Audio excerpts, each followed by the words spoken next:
guys, papunta kami ngayon sa Missionaries of Charities kasi yung boss ko sa US ay nagpadala ng mga donation niya para sa Missionaries of Charities dito sa area namin.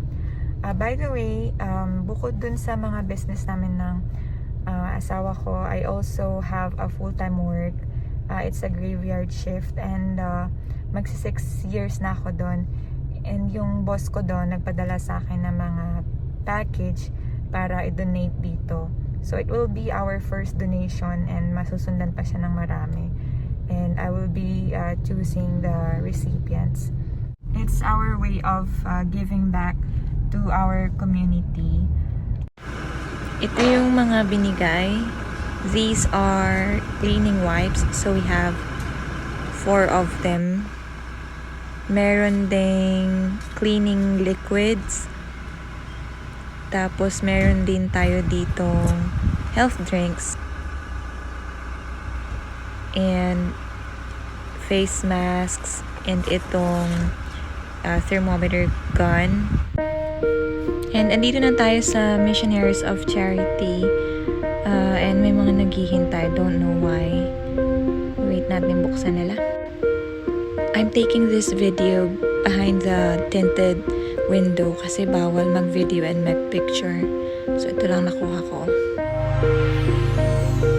Because of the pandemic, bawal mag-voluntary work. So donations lang yung pwedeng ibigay. And sabi nila yun daw yung kailangan nila. So yun yung dinala ko doon. And dahil gutom na kami, samahan niyo kaming kumain.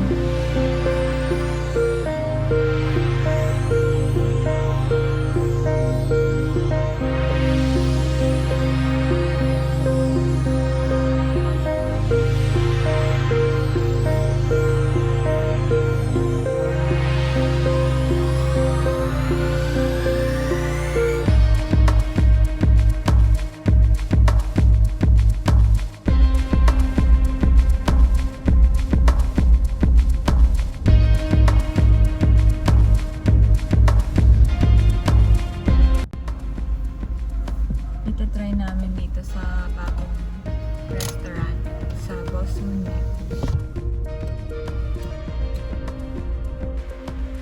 Dahil nakalimutan namin mag-picture, I took these photos from their page. And yes, meron din silang milk tea. And they're also accepting Leica gems. So I paid with my Leica gems. That's all for today. Thank you so much.